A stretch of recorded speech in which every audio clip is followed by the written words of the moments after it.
Miguel, dito ka lang sa bahay ha. Huwag ka nang sumunod sa akin sa gubat at delikado dun. Baka mamaya ulitin mo na naman yung ginawa mo noong nakaraan na sumunod ka sa akin sa pangangaso nang di ko alam.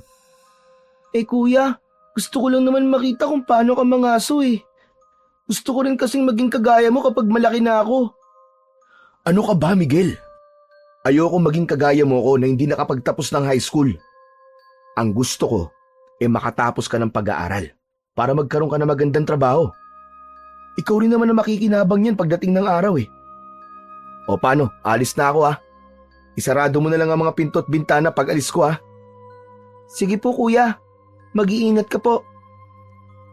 Lumabas na si Amiros sa bahay nila at napansin niyang bilog na bilog ang buwan ng gabing yun. May dala siyang itak na nakasukbit sa kaluban na nasa kanyang bewang. May dala rin siyang pana na ang mga palaso ay nasa isang sisidlan sa kanyang likod. Hindi alintana ni Amiro ang kadiliman na bumabalot sa paligid dahil sanay na siya roon.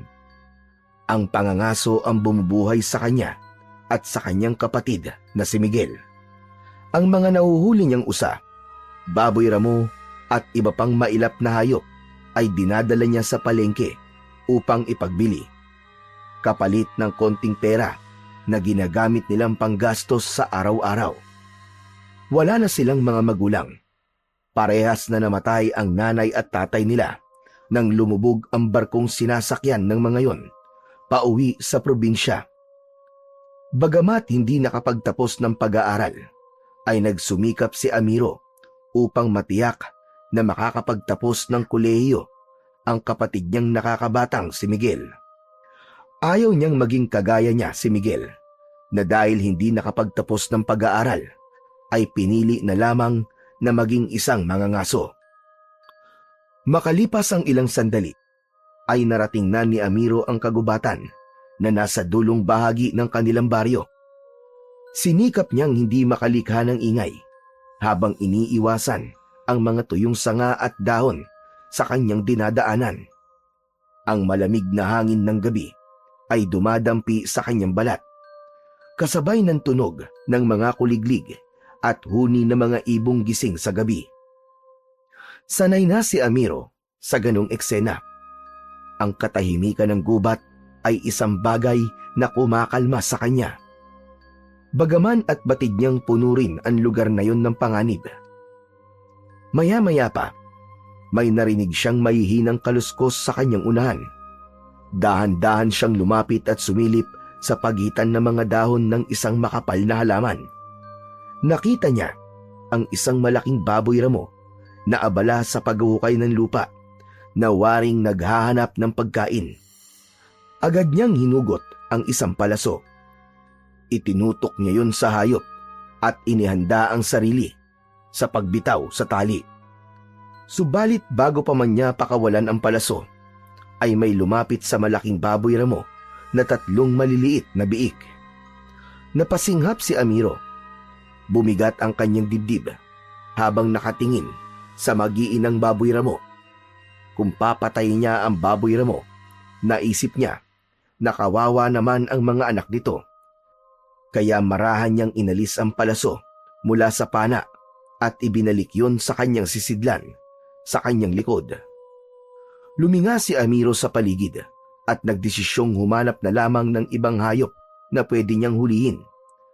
Naglakad siyang muli at sinuong ang mas madilim na bahagi ng kagubatan hanggang sa may malakas na liwanag ng flashlight na tumama sa kanyang muka. Napapikit siya saglit at nang idilat niya ang kanyang mga mata, ay nakita niya ang isang pamilyar na figura. Si Kapitan Renato, nakasama ang 3 tanod na may dalang mga baril. Si Kapitan Renato ay isang matikas at matipunong lalaki na nasa edad 40 anyos. Kilala ito sa kanilang baryo bilang isang mayabang ngunit mahusay na pinuno. Lagi itong nakasuot ng maayos na damit kahit nasa gubat. Naglakad si Kapitan Renato papunta kay Amiro at huminto sa kanyang harapan. Ano na naman ang ginagawa mo rito, Amiro? Hindi ba sinabi ko ng Huwag kang mangangaso dito sa gubat lalo na kung gabi. Magandang gabi po, Kapitan Renato. Pasensya na po. Pero mas biyasa po kasi ako sa pangangaso sa gabi kaysa po sa umaga. Alam mo namang may malaking buhayang pagala-gala rito, di ba? Gusto mo bang ikaw ang sunod na makita namin pera-peraso katawan? Pabihira ka. Hindi ka ba natatakot sa mga nauna nang naging biktima ni Lagim?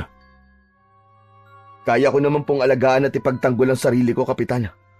Wala po kayong dapat na ipag-alala sa akin. Tsaka isa pa po, kabisado ko na po tong gubat eh. Wala akong pakialam kung kabisado mo o hindi ang bawat sulok nitong gubat. Aba, Amiro, bilang bahagi ka na nasasakupan kong lugar, ay tungkulin kong protektahan ka. Pero kung hindi ka naman mapagsasabihan, ay bahala ka na sa buhay mo. Basta, kapag nadisgrasya ka, hindi ko na yung kargo. Huwag mo sabihin na hindi kita binalaan, Amiro. Saglit na nagkatitigan ang dalawa. Alam ni Amiro na hindi siya gustong ipahamak ni Kapitan. Ngunit batid din niyang hindi ito nagmamalasakit sa kanya, kundi iniingatan lamang nito ang reputasyon nito bilang pinuno ng baryo. Naiintindihan ko naman po kayo, Kapitan. Maraming salamat po sa inyong pag-aalala. Hindi na sumagot si Kapitan Renato. Ibinaba nito ang flashlight at nagbigay ng hudyat sa mga kasamahan nito na tanod na magpatuloy na sa paglalakad. Tahimik na lumayo sina Kapitan Renato at naiwan si Amiro sa madilim na bahagi ng kagubatan. Huminga siya ng malalim at muling inihanda ang sarili. Wala siyang balak umalis o sundin ang sinabi ng kanilang kapitan. Hindi siya basta-basta susunod sa utos ng isang taong hindi naman tunay na nagmamalasakit sa kapwa nito. Papasikat na ang araw nang lumabas si Amiro sa gubat habang may nakasampay na baboy ramo sa kanyang balikat. Wala pa ring katao-tao sa labas habang naglalakad siya patungo sa palengke kung saan niya ibibenta ang kanyang nahuli. Pagdating ni Amiro sa palengke, ay pinuntahan niya ang pwesto ni Mang Isko na isang matandang tindero ng karne na siyang laging bumibili ng kanyang mga nahuhuli. Napangiti naman si Mang Isko nang makita ang dala niya at sinabi nito na malaking baboy ramo ang nahuli ni Amiro sa araw na yon. Matapos ang mabilisang pag-uusap, inabot ni Mang Isko ang napagkasunduan nilang halaga ng baboy ramo at agad namang kinuha iyon ni Amiro. Hindi na siya nagtagal doon at bumili na rin siya ng bigas, isda at gulay na siyang pagkain nila ng kapatid niyang si Miguel para sa araw na yon. Matapos makapamili, ay naglakad na siyang muli pauwi sa kanilang bahay. Nang makarating sa kanilang bahay, maingat siyang kumatok. Pinagbuksan naman siya agad ni Miguel na halatang bagong gising pa lamang. Kuya, kumusta ang pangangaso mo? Ayos naman, Miguel. Medyo sinuwerte ako ngayon. Nakahuli ako ng malaking baboy ramo. Kaya nakabili ako ng bigas at pang-ulam natin. Ito oh. Pumasok si Amiro at inilapag sa maliit nilang mesa ang binili niya. Isa-isa niyang inalis mula sa supot ang bigas at gulay. Naupo si Miguel sa isang upuan at tinignan siya na waring may iniisip. Teka nga, bakit naman ganyan ang tingin mo sa akin ha, Miguel? May problema ba? Kuya, hindi ka ba natatakot na mga aso sa gubat? Bakit naman ako matatakot? Kasi, di ba kuya, doon nakatira si Lagim? Saglit na natahimik si Amiro. Ang tinutukoy ni Miguel ay walang iba kundi ang malahalimaw sa laki na buwayang pinaniniwalaang naninirahan sa lawa sa loob ng kagubatan. Marami nang natagpo ang patay sa gubat at minsan pa nga may mga bangkay na nakalutang sa lawa sa gubat. Para sa mga tao, walang ibang may gawa nun kundi si Lagim.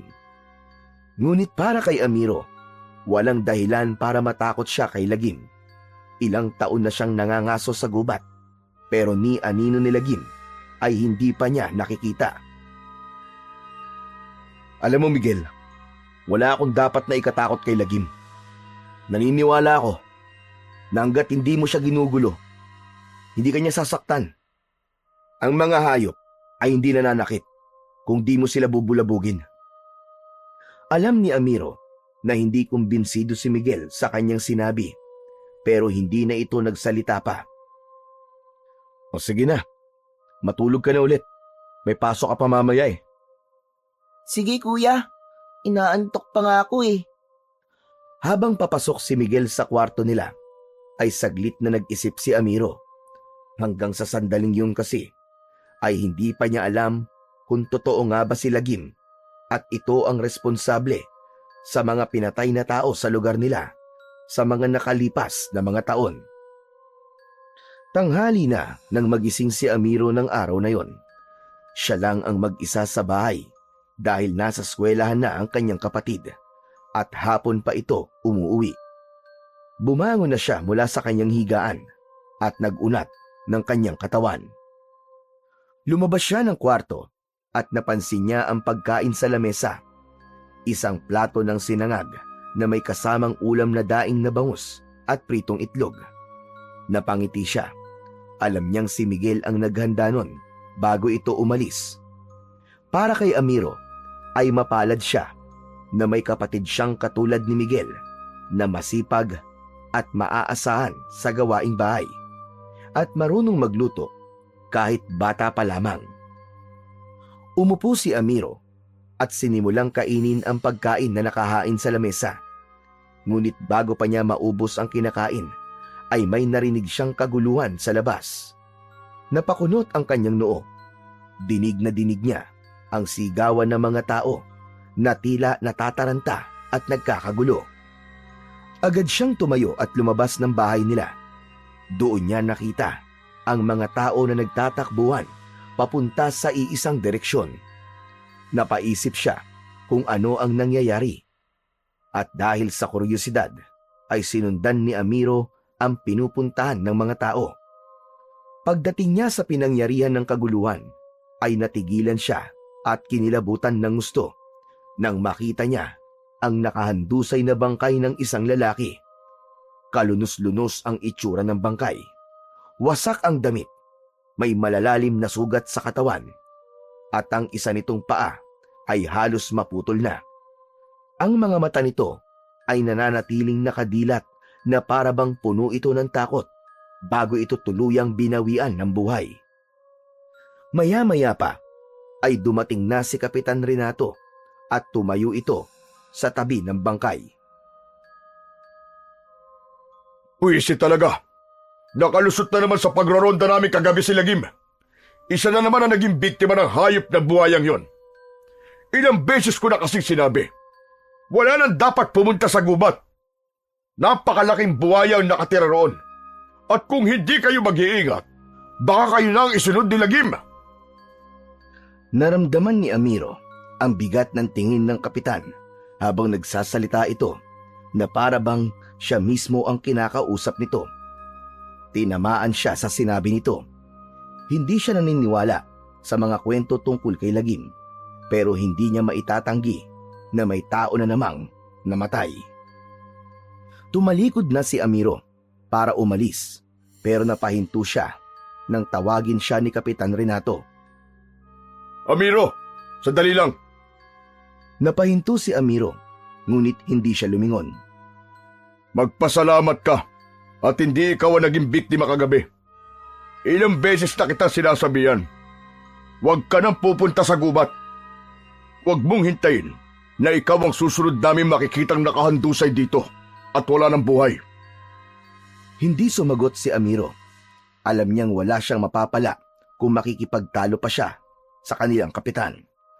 Tahimik siyang naglakad palayo at bumalik sa kanilang bahay.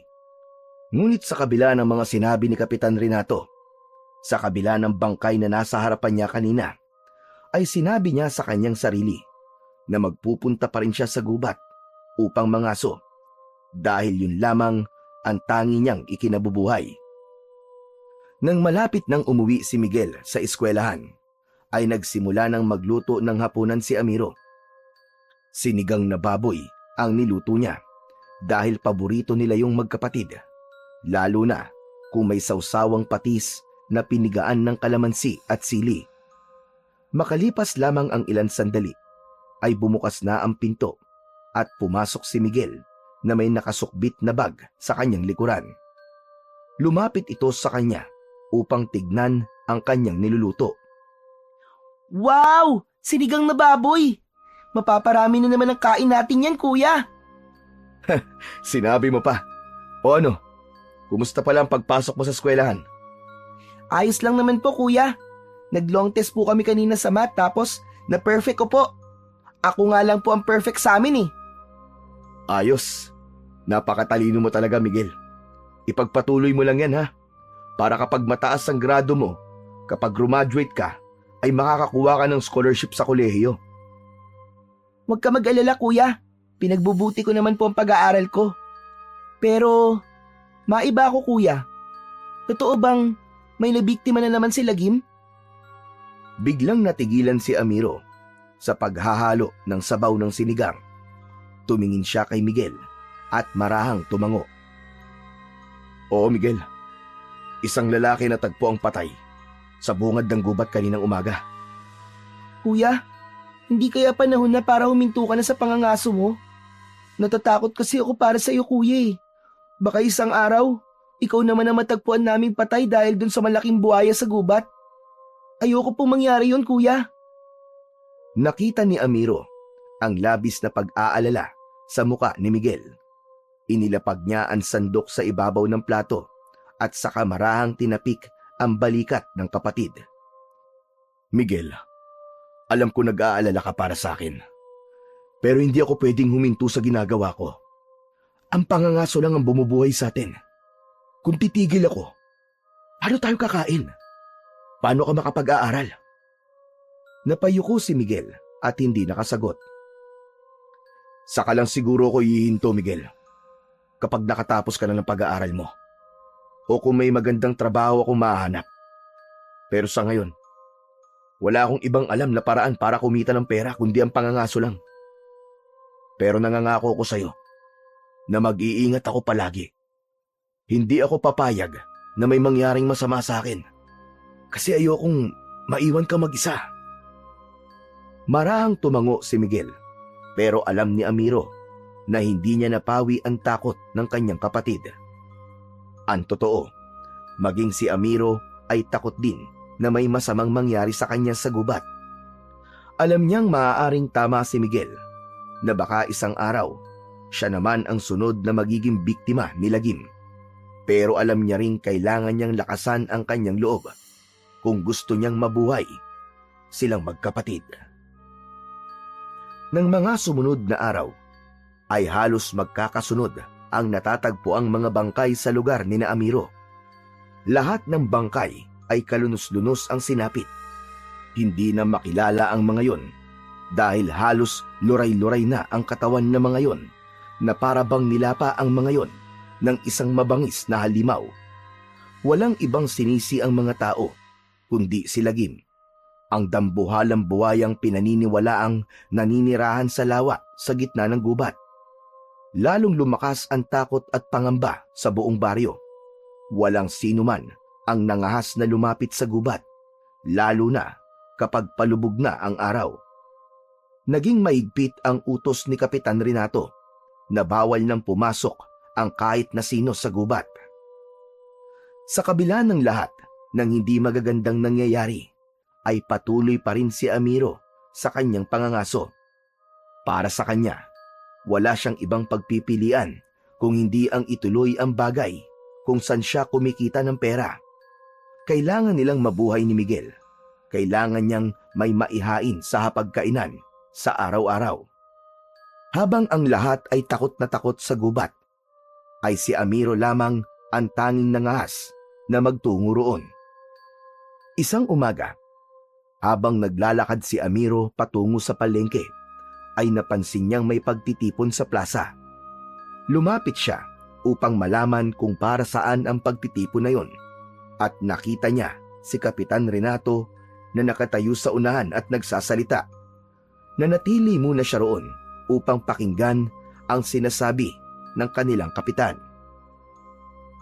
Kailangan natin mag-ingat lahat. Hindi na lang sa gubat nananatili si Lagim. Mukhang pati mismo sa baryo natin ay umaatake na siya. Ilang buhay na ang nawala. At hindi tayo titigil hanggat hindi natin siya napapatay. Nagpalakpakan ang mga tao. Ramdam ni Amiro na umasa at naniwala ang lahat sa sinabi ng kanilang kapitan.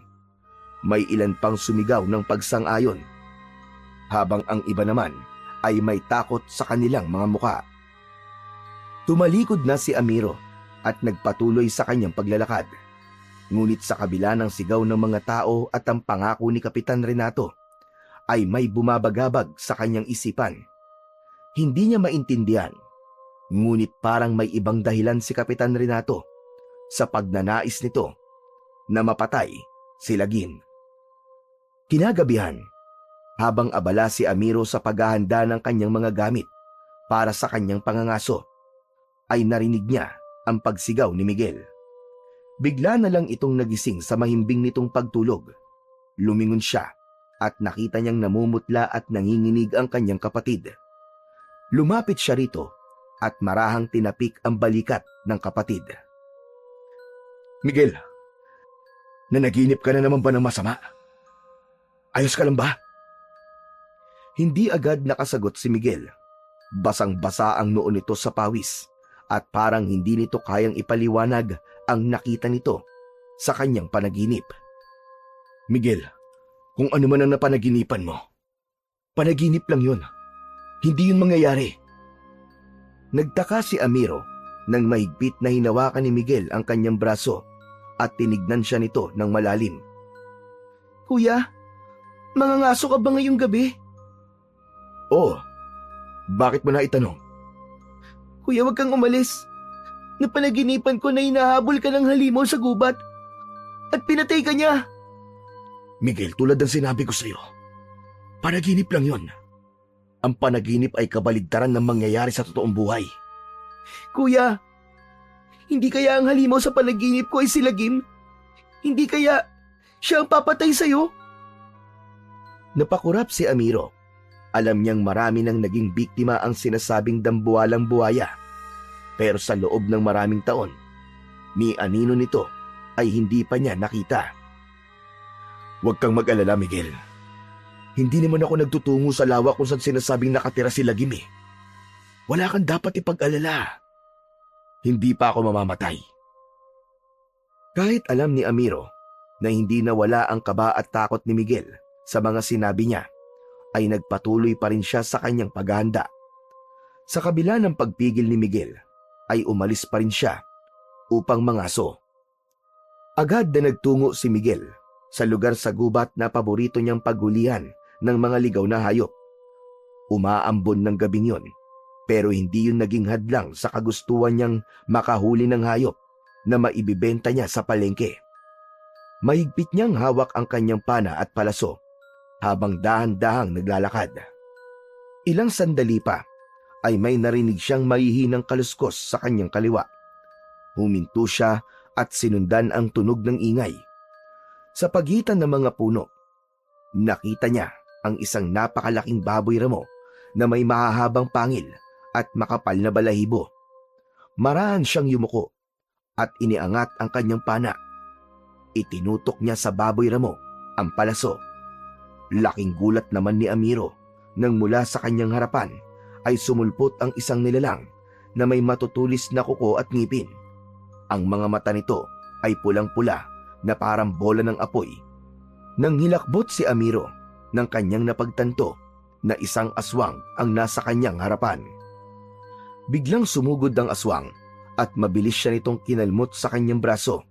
Napangiwi siya ng dahil sa sakit, kasabay ng pagdaloy ng dugo sa sugat na nilikha ng matutulis na kuko ng aswang. Mabilis na tumakbo si Amiro palayo. Hindi niya na naisip kung saan siya patungo. Ang tanging mahalaga sa kanya ay ang makalayo sa aswang na patuloy na humahabol sa kanya. Tulong! Tulungan niyo ako! Tulong! Ngunit sa pagmamadali niya ay nadulas siya sa isang ugat at bumagsak siya ng malakas sa lupa. Agad niyang sinubukang bumangon, Ngunit nakita niyang papalapit na ang aswang. Bakas sa mukha ng aswang ang labis na gutom. Wag! Wag maawa ka! Wag mo akong papatayin! Inakala ni Amiro na yun na ang kanyang katapusan. Napapikit siya at hinintay ang maras na pag-atake ng aswang sa kanya. Ngunit isang malakas na dagundong ang umalingaw-ngaw sa gubat. Kasabay noon ay ang biglang pagsigaw ng aswang. Pagmulat ni Amiro, nakita niyang may isang dambuhalang buhaya na lumabas mula sa masukal na bahagi ng gubat. Sa isang iglap, sinunggaban nito ang aswang gamit ang malaki at malakas nitong bibig. Narinig niya ang nakakakilabot na pagkadurog ng laman at buto ng aswang. Sa loob lamang ng ilang segundo ay tinapos ng buhaya ang buhay ng aswang. Walang naging laban ng aswang sa matatalas at malalaking pangil ng buhaya. Napatitig si Amiro sa dambuhalang buhaya habang nanginginig siya sa takot. Sigurado siya na ang buhayang yun ay walang iba kundi si Lagim. Maraang lumapit kay Amiro ang buhaya. Hindi siya makagalaw habang ang matalim na mga mata nito ay nakatuon sa kanya at ang napakalaking nguso nito ay halos dumikit na sa kanyang mga paa. Wag! Maawa ka! Wag mo kong patayin! May kapatid ako naghihintay sa akin sa bahay! Maawa ka sa akin! Hindi alam ni Amiro kung bakit niya kinausap ang buhaya kahit alam niyang hindi naman siya nito maiintindihan. Ngunit nagtaka si Amiro nang unti-unting umatras si Lagim. Matiim muna itong tumingin kay Amiro bago ito tumalikod at mabilis na naglakad palayo. Naiwan si Amiro na hindi makapaniwala sa nangyari.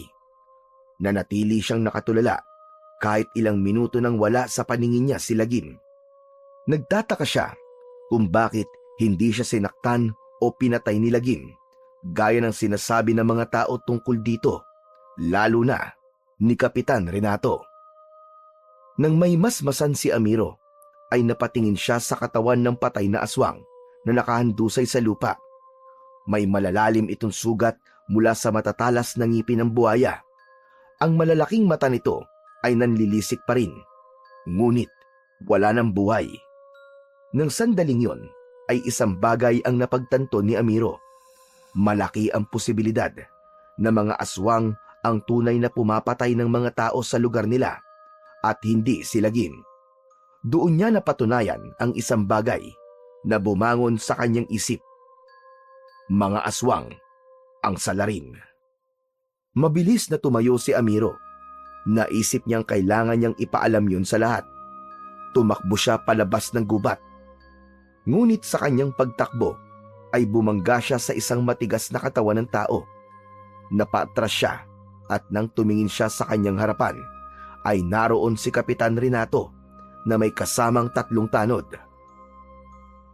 Amiro! Ano na namang ginagawa mo rito? Hindi ba't sinabi ko na bawal na magpunta ang kahit na sino dito sa gubat? Napakatigas talaga ng ulo mo. Hindi ka marunong makinig. Kapitan, sandali lang, Kapitan. Makinig kayo. Hindi si Lagim ang pumapatay sa mga tao. At ano na naman ang pinagsasabi mong kalokohan na? Mga aswang, Kapitan. Mga aswang ang pumapatay sa mga tao sa lugar natin. Hindi si Lagim ang dapat nating katakutan, kundi mga aswang. Amiro, katang-isip lang ang mga aswang. Si Lagim ang mamamatay tao, hindi ang mga aswang na sinasabi mo. Patutunayan ko po sa inyo na nagsasabi ako ng totoo. Sumama po kayo sa akin. Hindi na hinintay ni Amiro ang sagot ni Kapitan Renato. Tumakbo siya pabalik sa direksyon kung saan naroon ang bangkay ng aswang. Nang makarating si Amiro sa lugar kung saan pinatay ni Lagim ang aswang, ay habol niya ang kanyang paghinga. Huminto siya at inilibot niya ang tingin sa paligid. Nanlamig siya nang mapagtantong wala na roon ang katawan ng aswang. Napaatras siya nang dumating na sina Kapitan Renato at ang mga tanod nito. O ano? Nasaan yung sinasabi mong aswang, Amiro? Nasaan na? Di maaari. Nandito lang yung kanina eh. Sigurado ako, Kapitan, nandito lang yun. Kung nandito, bakit wala kami nakikita? Dumagundong ang dibdib ni Amiro. Hindi niya alam kung paanong biglang nawala ang katawan doon ng aswang. Magsabi ka nga, Amiro. Nagsasabi ka ba ng totoo, ha? Oo, Kapitan. Hindi ko ugali magsinungaling. Isa pa, wala akong dahilan para magsinungaling sa inyo. Lumapit si Amiro kay Kapitan Renato at ipinakita niya rito ang sugat niya sa braso. O ito tignan nyo. Kalmot to ng aswang. Mukhang hindi naman kalmot yan eh. Baka sumabit ka lang sa sanga. Sinungaling ka pala talaga, Amiro. Napatiim ng bagang si Amiro. Hindi niya kayang tanggapin na nasabihan siyang sinungaling ng kanilang kapitan dahil hindi siya ganong klaseng tao. Kapitan, kalmot po talaga to ng aswang. Inatake po ako ng aswang. Muntik na nga po ako mamatay eh. Pero bago ako mapatay ng aswang, ay biglang dumating si Lagim. Ano ka mo? Si Lagim? Yung buhaya? Nakita mo siya? Opo, pinatay niya yung aswang. Iniligtas niya po ako. Kung nakita mo si Lagim, sigurado kung patay ka na dapat ngayon. Lahat ng taong nakakaharap ng halimaw na yon ay pinapatay niya. Huwag mo nga kami pinaglololoko, Amiro. Yun nga din po ang pinagtataka ko, Kapitan eh. Ang aswang lang po ang pinatay ni Lagim. Hindi niya ako ginalaw o sinaktan. Guni-guni mo lang yan, Amiro.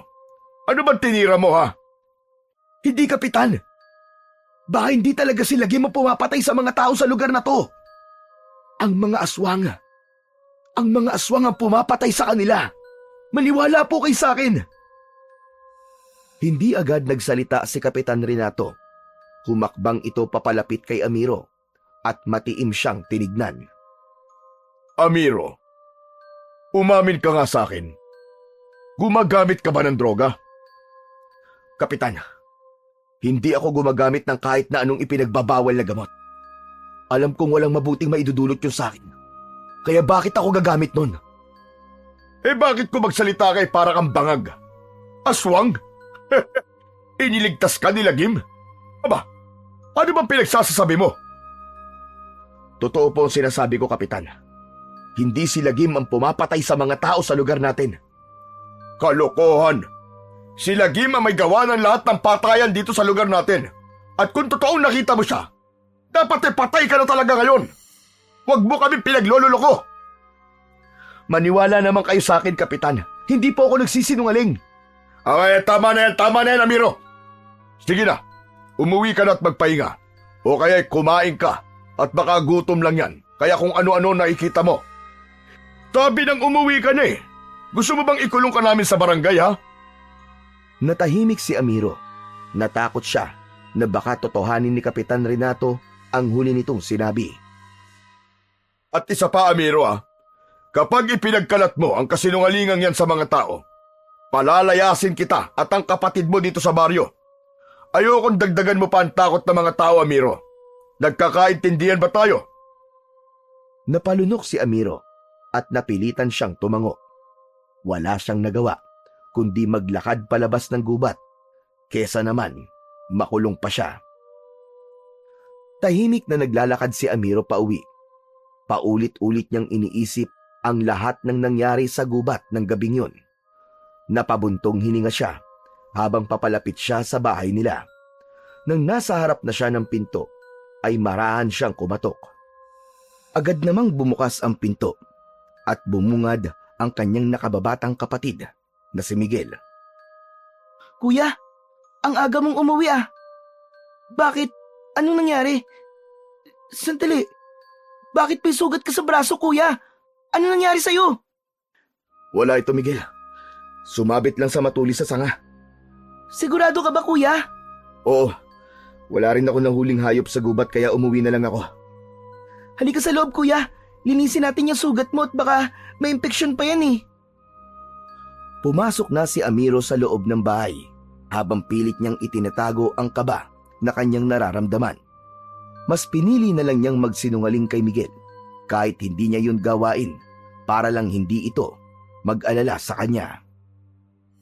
Kinaumagahan, matapos umalis ni Miguel upang pumasok sa eskwela, ay hindi pa rin mapakali si Amiro. Patuloy siyang binabagabag ng nangyari kagabi sa gubat.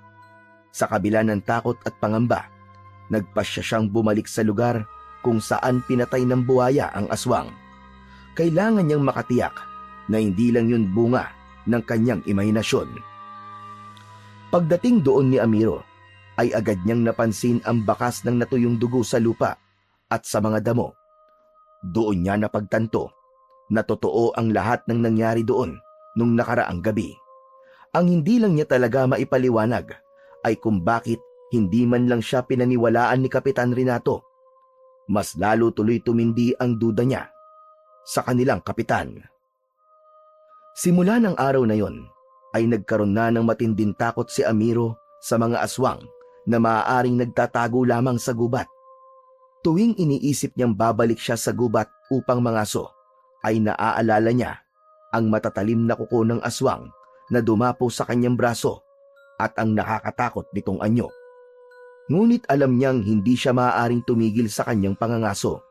Kung hindi siya mangangaso at walang mahuhuling hayop, ay wala siyang maibibenta sa bayan at wala silang kakainin ni Miguel. Dahil sa takot, sinubukan niyang mangaso sa umaga dahil alam niyang hindi umaatake ang mga aswang tuwing umaga.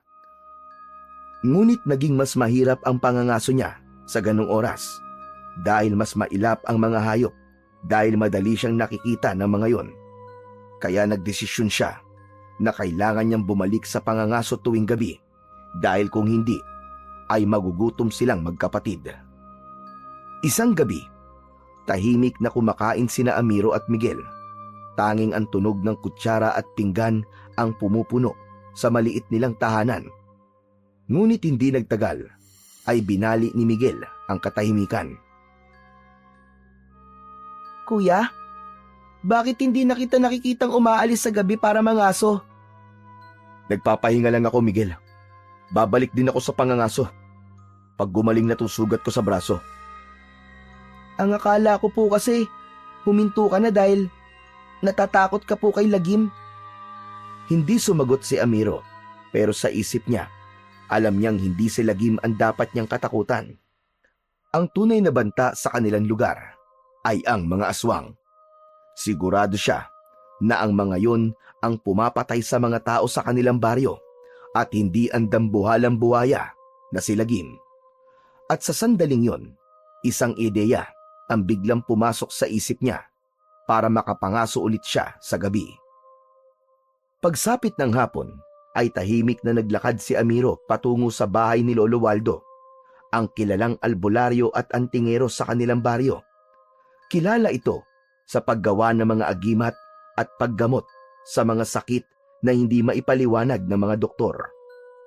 Huminto si Amiro sa tapat ng bahay ni Lolo Waldo na isang lumang kubo na napapaligiran ng matataas na halaman at mga boteng nakasabit sa paligid. May kakaibang amoy ng insenso at tuyong dahon na sumalubong sa ilong ni Amiro. Huminga siya ng malalim bago kumatok sa pinto. Lolo Waldo? Tao po? Lolo Waldo? Si Amiro po ito. Abay, pumasok ka, Amiro. Bukas yan, pasok. Dahan-dahang itinulak ni Amiro ang pinto at saka siya pumasok. Sa loob, nakita niya ang matanda na nakaupo sa isang lumang upuan habang may hawak na kahoy na baston. Merong mga bote ng langis, pinatuyong ugat at iba't ibang uri ng anting-anting na nakasabit sa dingding. Tinignan siya ni Lolo Waldo mula ulo hanggang paa na para bang sinusuri siya nito. Ano sadya mo rito, Amiro? May itatanong lang po sana ako sa inyo, Lolo Waldo. Huwag ka nang magpaligoy-ligoy pa. Sige na, sabihin mo na kagad sa akin dahil ako albularyo at hindi ako manghuhula. Lolo Waldo, meron po ba kayong agimat na pangontra po sa aswang? Napataas ang kilay ng matanda at umayos ito ng pagkakaupo. Meron. Pero, saan mo naman gagamitin? Malamang po pangontra po sa aswang. Abat pilosopo ka. Bakit kailangan mo ng ganong klaseng agimat? Sabihin mo sa akin ang totoo. Lolo Waldo, dahil may aswang po rito sa baryo natin. Sandaling natigilan si Lolo Waldo. Biglang sumeryoso ang mukha nito. Ito mo naman nasabi yan. Dahil nakita ko po mismo, Lolo Waldo, nakita po mismo ng dalawang mga mata ko. Nakita ko po ang aswang sa gubat. Nangyari po yun isang gabi.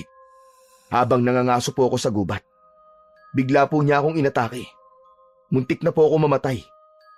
Pero mabuti na lang po. Bigla pong dumating si Lagim. Ano ka mo? Si Lagim? Yun ang buhalang buhaya. Opo. Pero ang ipinagtataka ko po, hindi man lang ako sinaktan ni Lagim.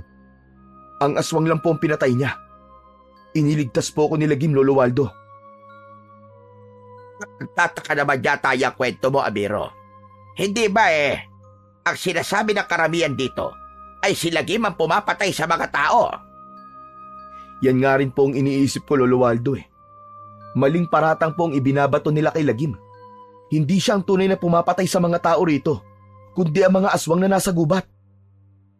Maraming taon na ako nabubuhay sa baryong ito, Amiro.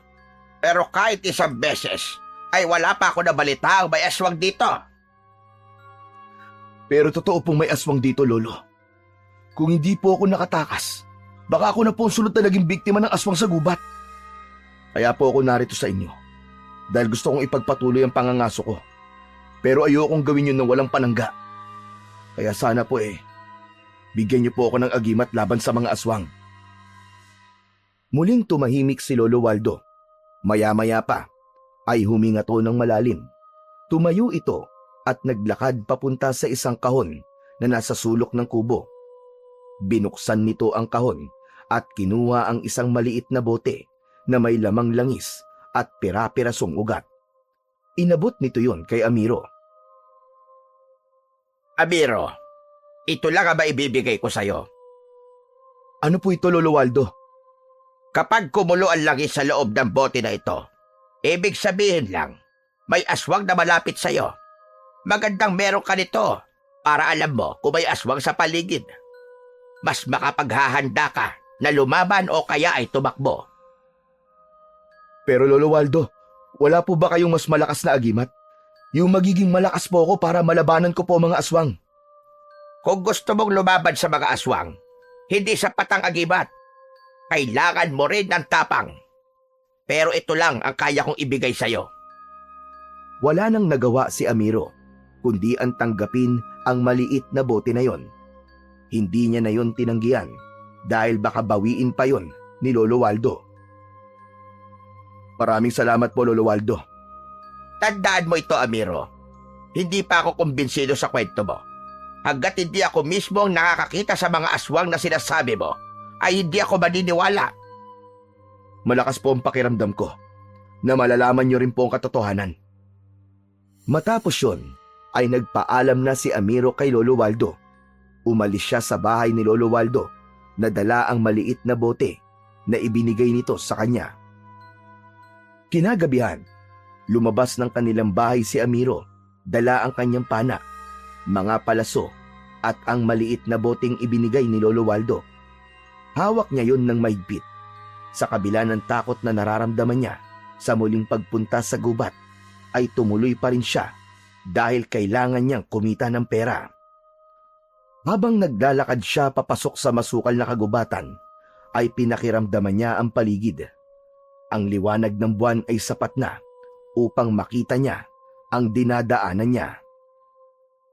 Mas lalong humigpit ang pagkakahawak ni Amiro sa bote na nasa kanyang kamay. Alam niyang kapag kumulo ang langis na nasa bote, ay nangangahulugan na may aswang sa paligid o malapit sa kanya. Sa paglalakad ni Amiro, ay bigla siyang napahinto nang may narinig siyang mga yabag sa kanyang unahan. Agad siyang yumuko at nagtago sa likod ng isang malaking puno.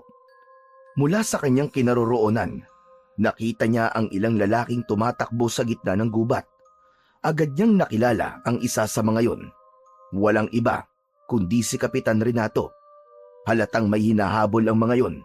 Nagpasya siyang sundan sina Kapitan Renato upang malaman kung ano o sino ang hinahabol ng mga yon. Sa tulong ng liwanag ng buwan ay nakita ni Amiro ang isang malaking nilalang na tumatakbo sa pagitan ng mga puno. Napalunok siya nang mapagtanto niyang si Lagim ang hinahabol ni na Kapitan Renato. Kinabahan siya nang lumiit na ang distansya ni Lagim sa mga humahabol dito. Hanggang sa isang putok ng baril ang umalingaw-ngaw sa kagubatan. Napapikit si Amiro at nanginig ang buo niyang katawan. Nang idilat niya ang kanyang mga mata, ay nakita niyang tumakbo si Lagim patungo sa lawa. Ngunit hindi pa rin ito tinigilan ni na Kapitan Renato. Patuloy na pinapuputukan ng baril ng mga ito si Lagim. Matagumpay na nakarating si Lagim sa lawa at mabilis itong sumisid doon. Tumayo si na Kapitan Renato sa gilid ng lawa at walang tigil na nagpaputok sa tubig. Kinabahan at natakot si Amiro na baka mapatay si Lagim dahil alam niyang hindi si Lagim ang pumapatay na mga tao sa kanilang baryo. Hindi ito ang tunay na halimaw na dapat na pinapatay. Mariing na ikuyom ni Amiro ang kanyang mga kamay. Patuloy pa rin sa pagpapaputok ng baril si na Kapitan Renato sa lawa. Sa pagkakataon na yon, naisip ni Amiro na hindi lang siya dapat manood. Kailangan may gawin siya upang mailigtas si Lagim. Mabilis na tumakbo si Amiro palayo sa lawa. Huminto siya at nagtago sa likod ng isang makapal na halaman. Huminga siya ng malalim at saka umangil ng malakas na para bang isa siyang mabangis na hayop. Nakita niyang huminto si na Kapitan Renato sa pagbaril sa lawa. Luminga ang mga ito sa paligid habang inaalam kung saan nanggagaling ang pag-angil na yon. Itinutok din ng mga yon ang hawak na baril sa iba't ibang direksyon. Napangiti si Amiro nang makita niyang umalis si na Kapitan Renato sa tabi ng lawa upang hanapin ang pinagmumulan ng pag-angil. Nang mawala na ang mga yon, ay agad na lumapit si Amiro sa gilid ng lawa. Bahagya siyang yumukod habang pilit na hinahanap si Lagim sa malabong tubig. Lagim? Lagim? Lagim, nandito ako para tulungan ka. Lagim, magpakita ka sa akin. Hindi kita sasaktan, Lagim. Kakampi mo ko. Mula sa tubig ng lawa ay unti-unting lumutang ang malaking ulo ni Lagim at nagtagpo ang kanilang mga mata. Kahit nanginginig ang tuhod ni Amiro dahil sa takot, ay hindi siya umatras. Nakita niyang hindi galit ang tingin ng buwaya sa kanya. Bagkus ay parang nauunawaan nito ang sinasabi niya. Lagim, alam kong hindi ikaw ang pumapatay sa mga tao. Tutulungan kita. Sumunod ka sa akin, Lagim. Tahimik na umahon si Lagim mula sa lawa. Sa ilalim ng liwanag ng buwan, nakita ni Amiro ang tama ng bala sa likod nito. Napalunok siya nang mapagtantong mas malaki si Lagim sa malapitan, pero pinilit niyang hindi makaramdam ng takot. Halika, Lagim. Kailangan nating lumayo sa lugar na to. Sigurado ako na babalikan ka dito nila, Kapitan. Tahimik na sumunod si Lagim kay Amiro. Hindi ito gumawa ng ingay at hindi rin nagpakita ng kahit na anong agresibong pagkilos. Para bang napakalaki agad ng tiwala nito sa kanya. Sa hindi kalayuan, nakakita si Amiro ng isang mababaw na hukay sa lupa na napapaligiran ng mga tuyong dahon at sanga. Lagim, sa hukay na yan ka magtatago, ha? Sige na, pumunta ka na dyan. Tumitig sa kanya si Lagim na tila nauunawaan talaga nito ang mga salitang binibitiwan niya. Ilang saglit lang ay unti-unting lumapit si Lagim sa hukay at nanatili ito roon. Napasinghap si Amiro at hindi siya makapaniwala na nauunawaan nga siya ng buwaya. Agad na tinabunan ni Amiro si Lagim ng mga tuyong dahon at sanga. Siniguro niyang hindi ito makikita ng ibang tao. Matapos niyang matabunan si Lagim, ay bahagya siyang nakahinga ng maluwag. Lagim, kahit anong mangyari, ay wag na wag kang gagalaw o lalabas dyan, ha? Hindi gumalaw si Lagim. Naramdaman ni Amiro na hindi isang mabangis na halimaw si Lagim. kundi isang nilalang na katulad niya ay nais lang na mabuhay. Matapos yun, ay mabilis na umakyat si Amiro sa punong malapit sa pinagtataguan niya kay Lagim. Makalipas ang ilang sandali, ay dumaan sina Kapitan Renato kasama ang mga tanod nito. Kinabahan siya dahil ilang di pa lamang ang layo ng mga ito kay Lagim.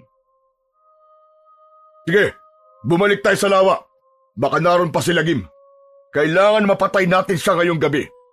Mukhang may nanluloko lang sa atin kanina. Humanda siya sa akin kapag nalaman ko kung sino ang umangil na yon. Tara na! Humigpit ang kapit ni Amiro sa sanga. Ramdam niya ang pawis na bumababa sa kanyang sentido. Alam niya na isang maliit na maling galaw lang niya ay sigurado siyang mauhuli siya ni na Kapitan Renato. Ilang minuto pa ang lumipas bago tuluyang lumayo si na Kapitan Renato. Nang masiguro ni Amiro na wala na ang mga ito, ay dahan-dahan siyang bumaba mula sa puno. Bumalik siya sa hukay kung saan niya itinago si Lagim. Mabilis niyang inalis ang mga tuyong dahon at sanga at nakita niya ang dambuhalang buhaya. Lagim, ako ito. Kaya mo pa ba? Ayos ka lang ba? Bahagyang gumalaw ang buhaya at napansin ni Amiro ang tuloy-tuloy na pagdaloy ng dugo mula sa tama ng bala sa likod nito. Kailangan alisin natin ang bala sa likod mo. Baka ma-impeksyon ka. Tinignan ni Amiro ng mabuti ang sugat ni Lagim. Nakita niyang hindi gaanong lumubog ang bala dahil matigas ang balat ng buhaya. Kaya ko to. Lagim, tatanggalin ko na ha. Saglit lang to. Ipinasok niya ang isa niyang daliri sa sugat ni Lagim at sinubukang kunin ang nakabaon na bala. Ngunit biglang pumalag si Lagim at sumipa ang malalaking paa nito sa lupa. Lagim, tiisin mo lang. Kailangan nating alisin to. Tumigil si Lagim sa paggalaw. Huminga ng malalim si Amiro at muli niyang pinasok ang kanyang daliri sa sugat ni Lagim. Pinilit niyang alisin ang bala na nakabaon doon. Alam niyang nasasaktan si Lagim pero mas nanaig ang kagustuhan niyang tulungan ang buhaya. Hanggang sa matagumpay niyang naalis ang bala, napangiti ng malaki si Amiro at nagpasalamat siya sa Diyos. Nanlaki naman ang mga mata ni Amiro nang biglang humarap si Lagim sa kanya. Marahan itong ibinuka ang napakalaking bibig nito. Kitang-kita ni Amiro ang malalaking pangil ni Lagim. Lagim, anong gagawin mo? Kakainin mo ba ako? Nanlaki ang mga mata ni Amiro. Akala niya ay kakagatin siya nito. Pero napansin niyang nakabukas lang ang bibig nito at hindi gumagalaw. Sa loob ng bibig ni Lagim ay napansin niya ang isa sa mga pangil nito na pinakamalaki sa lahat na bahagyang kumikislap. Tila may sarili yung liwanag. Hindi alam ni Amiro pero tila may binubulong si Lagim sa kanya.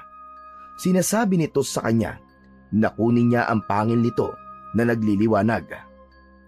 Nanginginig ang mga kamay ni Amiro habang dahan-dahan niyang inaabot ang pangil na yon. Nagulat siya nang madali niya yung natanggal na para bang kusa yung bumigay ng hawakan niya. Nang makuha na ni Amiro ang isang pangil ni Lagim, ay biglang tumirik ang kanyang mga mata. Isang malakas na enerhiya ang dumaloy sa kanyang buong katawan. Nanginig ang buo niyang katawan at naramdaman niya ang kakaibang lakas na lumukob sa kanyang pagkatao. Nagsimulang lumabo ang kanyang paningin hanggang sa tuluyan siyang nawalan ng malay. Umaga na nang bumalik ang ulirat ni Amiro. Napansin niyang nasa loob siya ng kanilang bahay habang nakahiga sa papag na tulugan nila ni Miguel. Saglit siyang natigilan upang mag-isip. Isang malalim na paghinga ang kanyang pinakawalan at naisip niya na panaginip lamang ang nangyari kagabi. Maya-maya pa ay may naramdaman siyang isang bagay na nasa loob ng nakakuyom niyang kamay. Marahan at kinakabahan niyang binuksan ang kanyang kamay at nanlaki ang mga mata niya nang makita niya roon ang pangil ni Lagim. Hindi yun isang panaginip. Totoo yung nangyari. Mabilis na bumangon mula si Amiro sa papag at lumabas siya ng kwarto. Sa maliit nilang sala, nakita niyang abala si Miguel sa pagwawalis. Nang makita siya nito, ay nagpakawala ito ng matamis na ngiti. Kuya, buti naman gising ka na. Nauna na pala akong kumain kasi gutom na ako eh. Pero ipinagtira naman kita ng pagkain, kuya. Umupo si Amiro sa bangko habang pilit na inaalala kung paano siya nakauwi kagabi. Gusto niyang itanong kay Miguel kung may nakita itong kakaiba, pero pinigilan niya ang kanyang sarili. Bakit hindi ka pumasok ngayon, Miguel? Ano ka ba, kuya? Sabado ngayon. Wala akong pasok. Ganun ba? Oo nga pala, no? Sabado nga pala ngayon. Alam mo ba kung anong oras ako nakauwi kagabi? Hindi ko alam, kuya eh. Nagising na lang ako kaninang umaga na nasa tabi na kita. Nagtataka nga ako kung paano ka nakapasok kagabi, kuya eh. Hindi ko natatandaan na kumatok ka.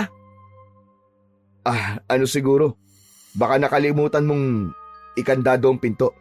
Pagdating ko kasi, hindi nakalakang pinto kaya hindi na ako kumatok.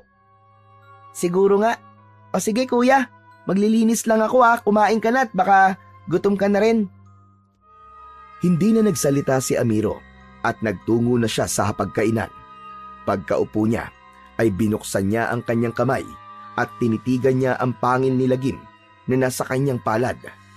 Hindi niya maintindihan pero tila may kakaibang enerhiya na inilalabas ang bagay na yon na patuloy na dumadaloy sa buo niyang katawan.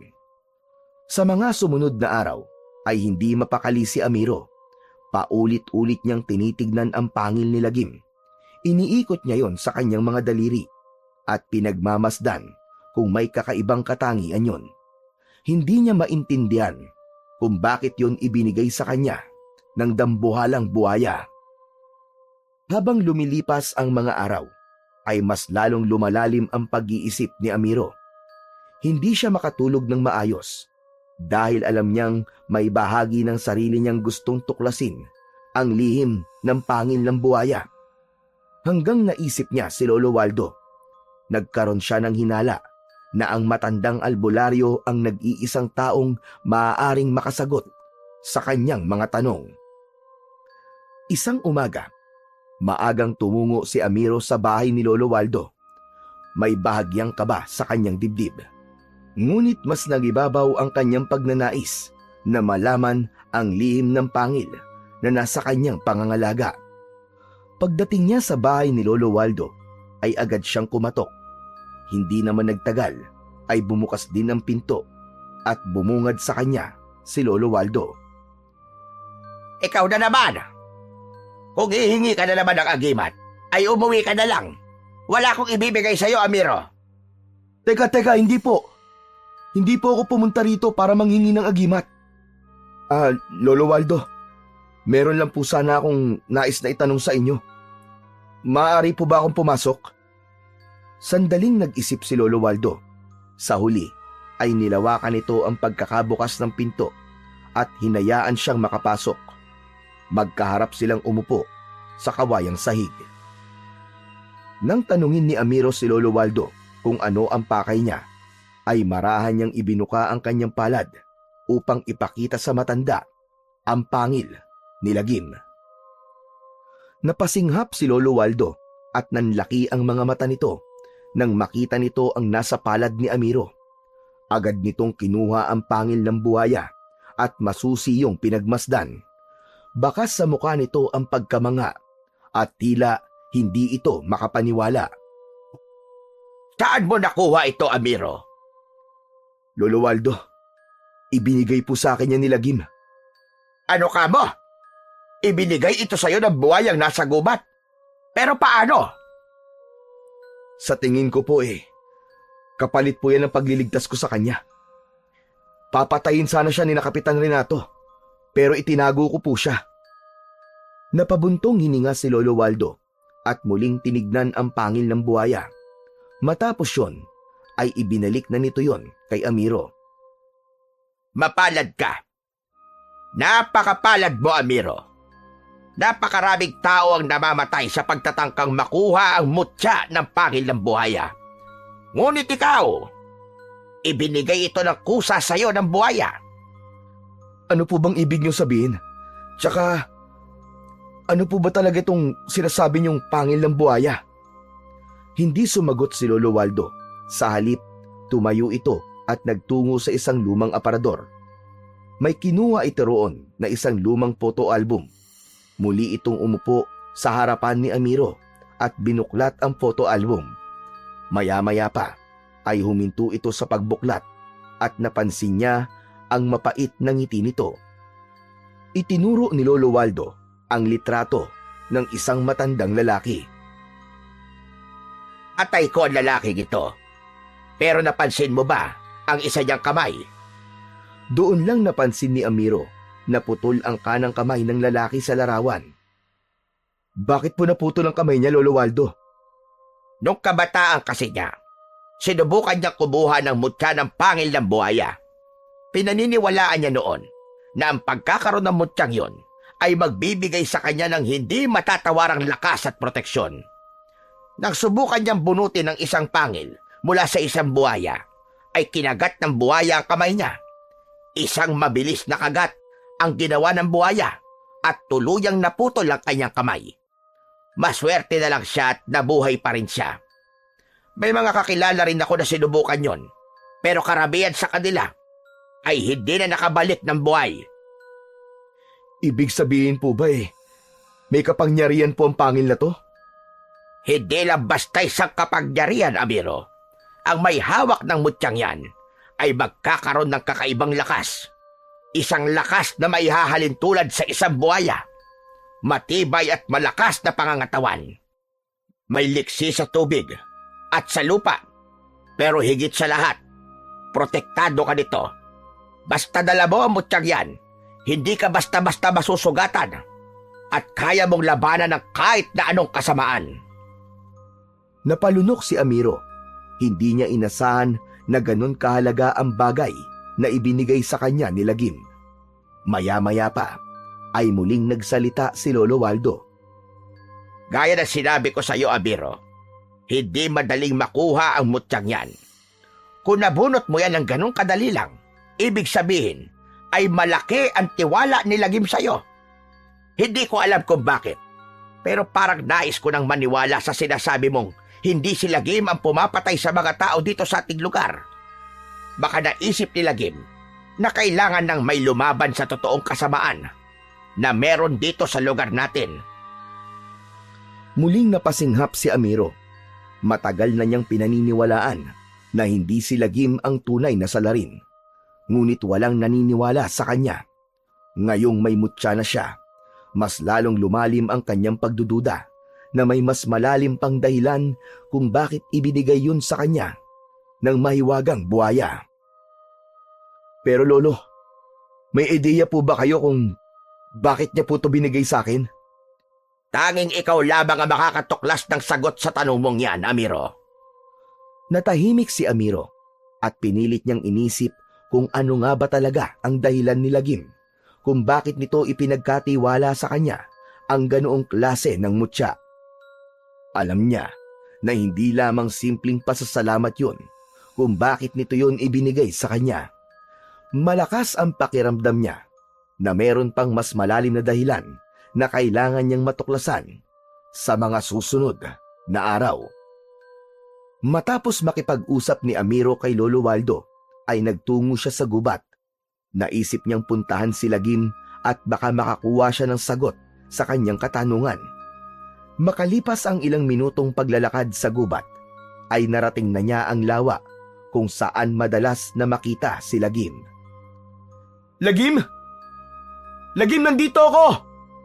Si Amiro to, Lagim! Lagim! Pinakiramdaman ni Amiro ang paligid, lalo na ang lawa, pero nanatiling kalmado ang tubig doon. Lagim, kaibigan! Lagim! Naririnig mo ba ako? Tahimik pa rin ang buong paligid. Hindi pa rin naramdaman ni Amiro ang presensya ng dambuhalang buhaya, hanggang sa nagdesisyon siyang mas lakasan ang kanyang boses. Lagim! Lagim, kaibigan! Kausapin mo ako! Ako to si Amiro! Ang nagligtas sa'yo! Magpakita ka sa akin, kaibigan! Lagim! Bumilis ang tibok ng puso ni Amiro nang makakita siya ng paggalaw sa tubig. Nagkaroon doon ng malakas na alon at mula roon ay lumitaw si Lagim. Mabilis siyang lumangoy papunta sa kinaroroonan ni Amiro. Huminto ito sa harapan niya at nang ibukas nito ang malaki nitong bunganga ay nagkislapan sa sikat ng araw ang matutulis nitong mga pangil. Malakas na isinarado ni Lagim ang bunganga nito at may tubig na tumalsik sa mukha ni Amiro. Sa pagkakataon na yon ay hindi nakaramdam ng takot si Amiro kay Lagim. Pakiramdam niya ay konektado silang dalawa ng buhaya. Para bang sa pamamagitan ng pagtingin nila sa mga mata ng isa't isa ay nagkakaunawaan na sila. Maraang inilabas ni Amiro mula sa kanyang bulsa ang mutya ng pangil ni Lagim. Napalunok siya bago muling tumingin sa dambuhalang buhaya. Kaibigang Lagim, maraming salamat at nagpakita ka sa akin, ha. Hindi ko pa rin alam kung bakit mo to ibinigay sa akin. Pero gusto kong malaman mo, nagagamitin ko mutyang ito sa kabutihan. Hindi lang dahil sa alam ko mabuti ka, kundi dahil yun ang nararapat. Nanatiling nakalutang sa tubig si Lagim habang nakatingin kay Amiro. Alam niya na naiintindihan nito ang sinasabi niya. Palang araw, mapapatunayan din natin sa lahat na hindi ikaw ang pumapatay ng mga tao rito, kundi ang mga aswang. Darating ang panahon na hindi ka na nila kakatakutan. Ipinapangako ko yun sa'yo, Lagim. Napatingin si Amiro sa mga mata ni Lagim. Kahit wala itong ekspresyon, ay nararamdaman niya ang kasiyahan ng buhaya sa kanyang sinabi. Napangiti siya. Lumuhod siya at marahan niyang tinapik ang ibabaw ng nguso ni Lagim at saka ito marahang lumubog sa tubig at lumangoy palayo. Kinabukasan ay maagang nagising si Amiro. Habang naghahanda ng agahan ay kinuha niya ang pangil ni Lagim sa kanyang bulsa at matiimyong tinignan. Mula nang ibigay yon ni Lagim sa kanya, pakiramdam niya ay may dalayong kakaibang lakas at proteksyon sa kanya. Hanggang isang ideya ang pumasok sa isip ni Amiro.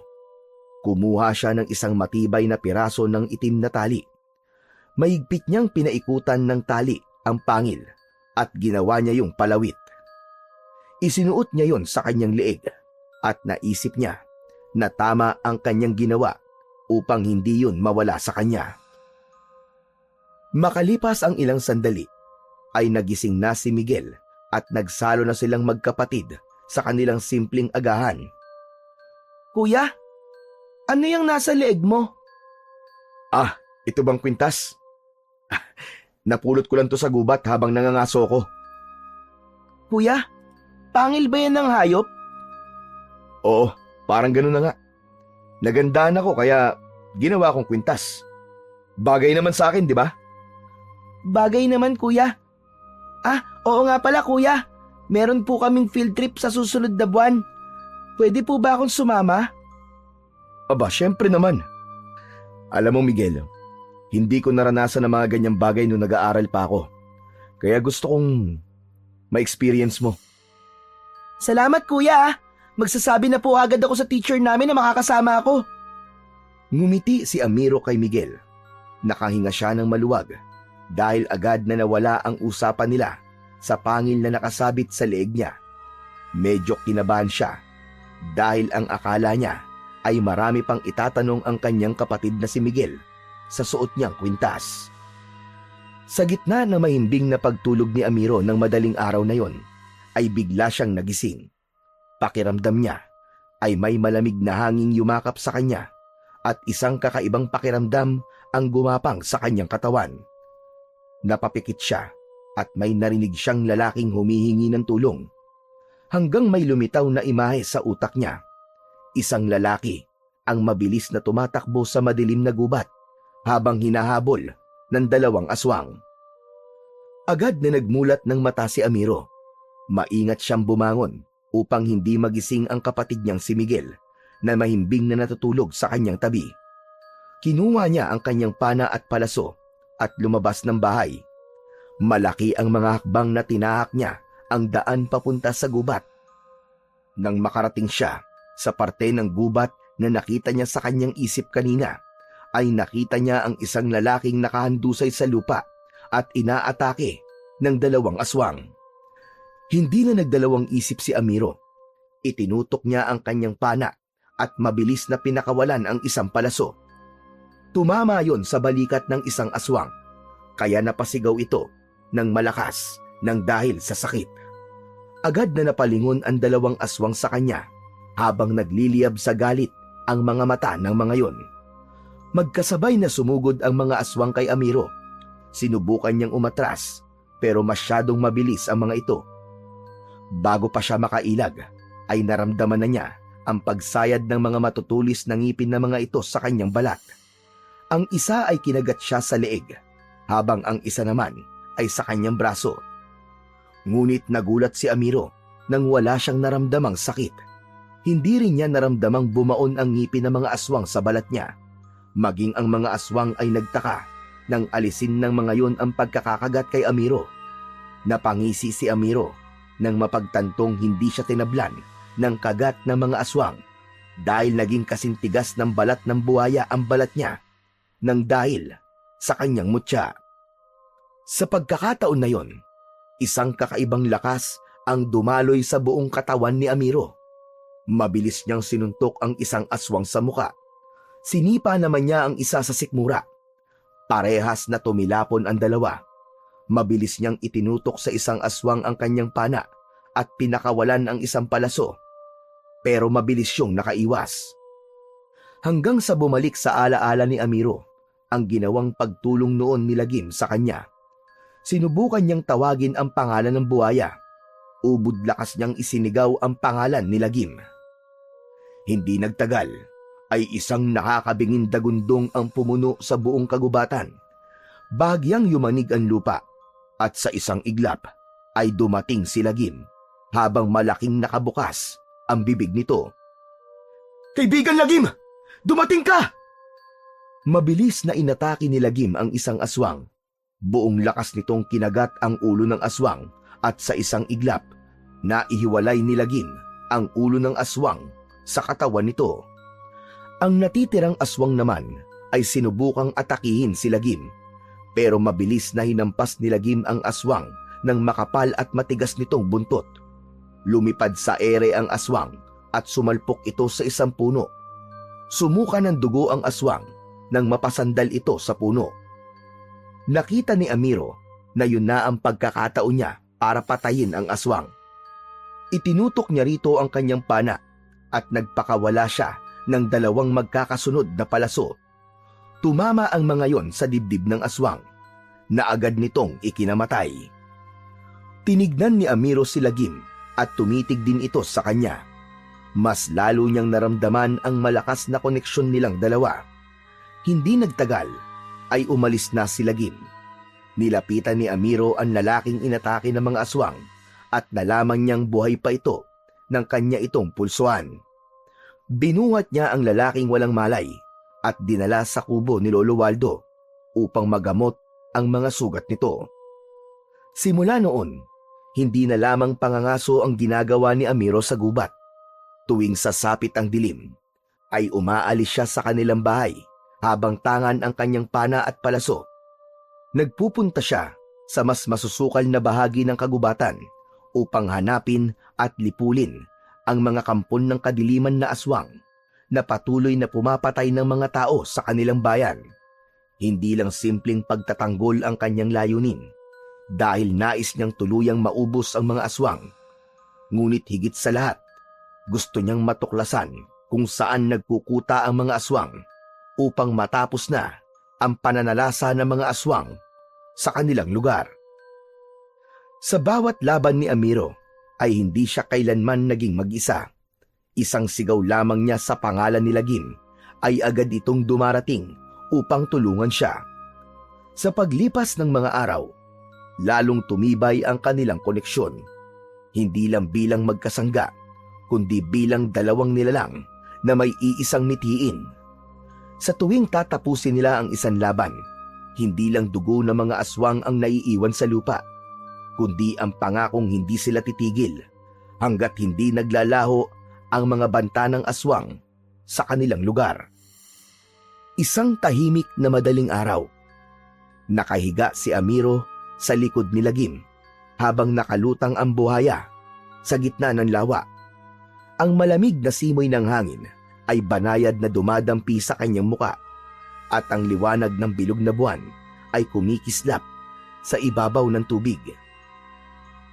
Lagim, salamat sa pagbibigay mo sa akin ng mutya mo.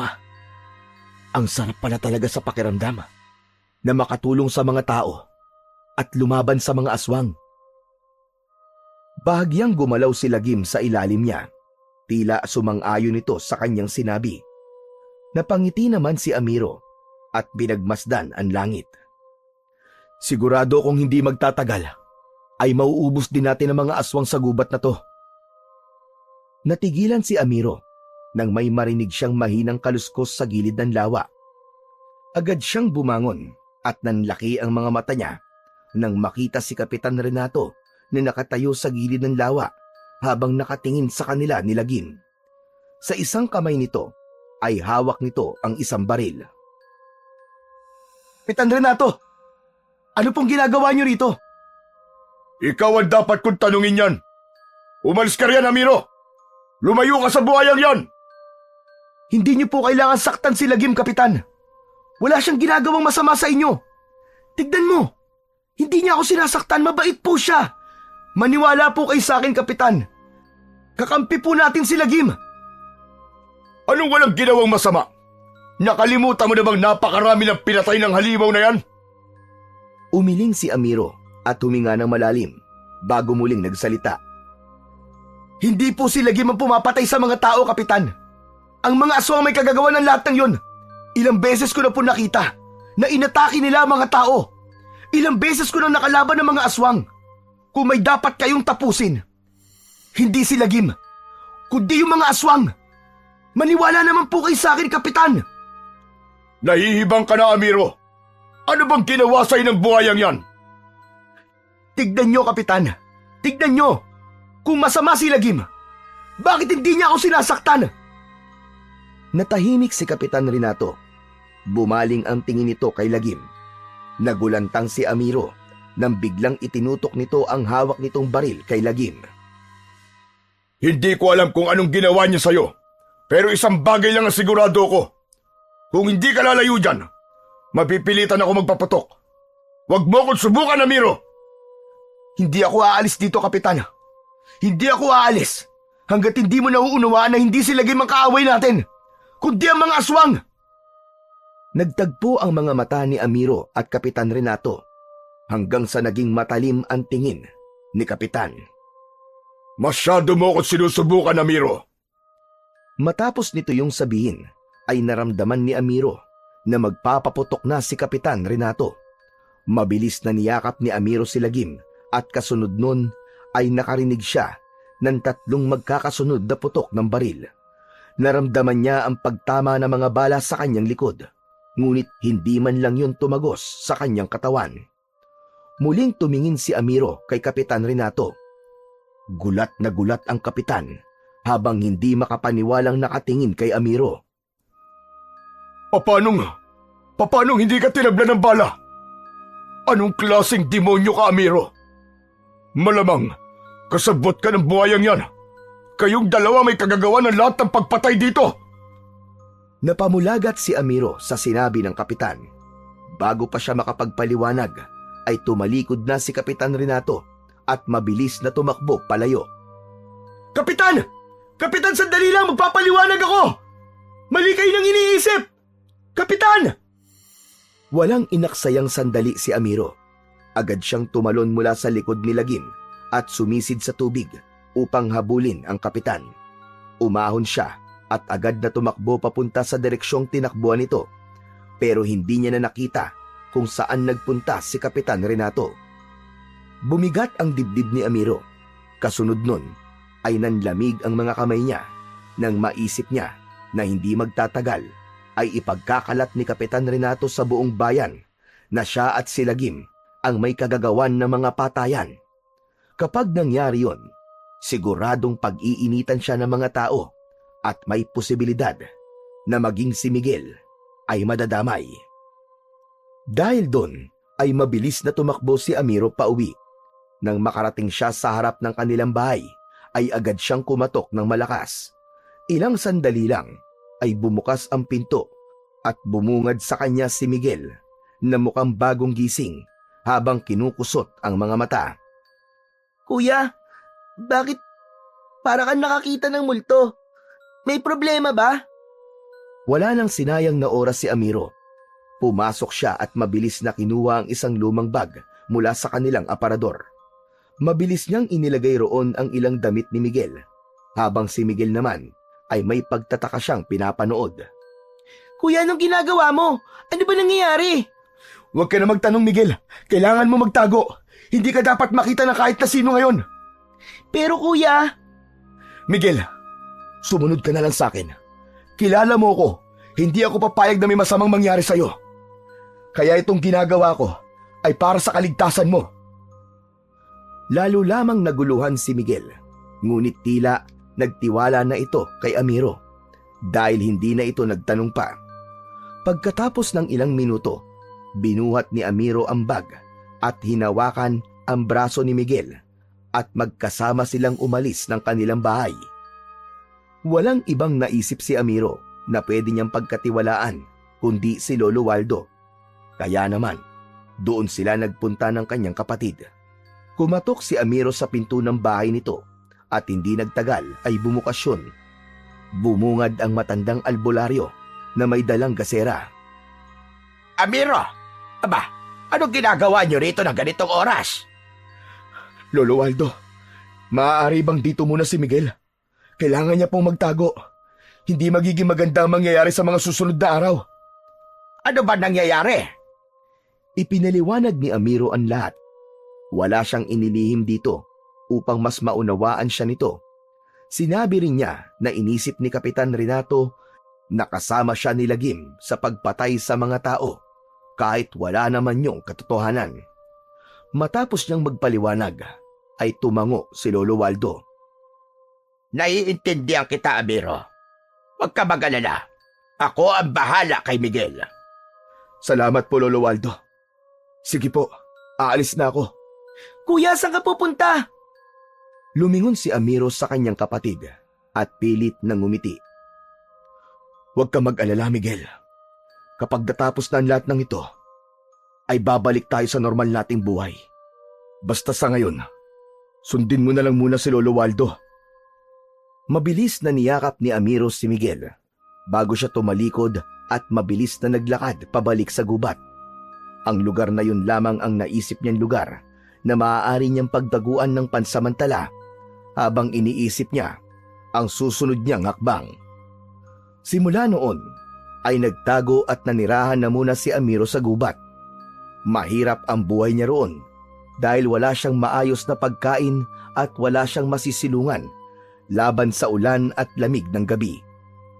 Minsan, nagtitiis siya sa hinog na prutas o sa mga hayop na nahuhuli niya gamit ang patibong. Sa kabila ng lahat, hindi niya naramdaman ang matinding pag-iisa. Lagi niyang kasama si Lagim. Hindi niya noon inisip na darating ang araw na pareho na sila ni Lagim na kailangan magtago mula sa mga tao. Sa bawat araw na lumilipas, unti-unting natutunan ni Amiro ang mabuhay sa gubat. Isang gabi, habang naglalakad siya sa gubat upang manugis ng aswang, ay nakita niya si Kapitan Renato na mag-isang naglalakad habang may dalang gasera. Palinga-linga ito na tila sinisigurado na walang ibang tao na makakakita sa kanya. Agad na nagtago si Amiro sa likod ng isang malaking puno at nagtaka siya kung anong ginagawa ni Kapitan Renato sa gubat at hindi nito kasama ang mga tanod nito. Sinundan ni Amiro ng palihim si Kapitan Renato. Hindi nagtagal, narating ni Kapitan Renato ang isang bahagi ng gubat na noon lamang nakita ni Amiro. Tila isa yung maliit na kuta sa gitna ng kagubatan. Sa paligid naman ng kuta ay may ilang kubol na gawa sa kawayan at anahaw. Ngunit ang nagpatayo ng balahibo ni Amiro ay ang mga nilalang na sumalubong kay Kapitan Renato. Mga aswang ang mga nilalang na yon. Magkakasabay na lumapit sa kapitan ang mga aswang at biglang lumuhod ang mga yon at tinawag pang pinuno ng ilan si Kapitan Renato. Halos hindi makahinga si Amiro sa kanyang nasaksihan at narinig. Doon niya napagtanto na si Kapitan Renato pala ang pinuno ng mga aswang na pumapatay ng mga tao sa kanilang lugar. Maya-maya pa, isang nakakakilabot na pangyayari ang naganap. Unti-unting nagbago ang anyo ni Kapitan Renato. Sa isang kisap mata ay naging isang nakakatakot na aswang ang kanilang kapitan. At mula sa pinagtataguan ni Amiro ay dinig na dinig niya ang pagsasalita ni Kapitan Renato. Malapit na ang hinihintay nating lahat.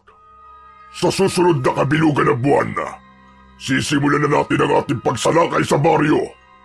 Wala tayong gagawin kundi ang magpakasawa sa laman at dugo ng mga tao. At sa oras na malipol na natin silang lahat, lilipat naman tayo sa ibang lugar upang doon magasik ng lagim. Hindi makapaniwala si Amiro sa kanyang natuklasan. Napagtanto niyang matagal nang pinaplano ni Kapitan Renato ang mga patayan sa kanilang baryo. Isinisisi nito kay Lagim ang lahat upang mapagtakpan ang kasamaan nito. Marahang umatras si Amiro mula sa kanyang pinagtataguan at siniguro niyang hindi siya maririnig ng sinuman. Nang makalayo siya ng bahagya, ay saka siya tumakbo ng mabilis, palayo sa kuta ng mga aswang. Hindi niya lubos maisip na ang totoo pala nilang kalaban ay kasama lang nilang naninirahan sa kanilang baryo at nagpapanggap na may malasakit sa lahat. Kinabukasan ng umaga ay nagtungo si Amiro sa kanilang baryo. May suot siyang isang malapad na salakot upang maitago kahit paano ang kanyang pagkakakilanlan. Sa kanyang paglalakad ay napadaan siya sa plaza at nalaman niya na merong pagtitipon doon. Maraming tao ang naroon habang nasa unahan ng lahat si Kapitan Renato. Agad na kumulo ang dugo ni Amiro pagkakita sa mapanlinlang na kapitan.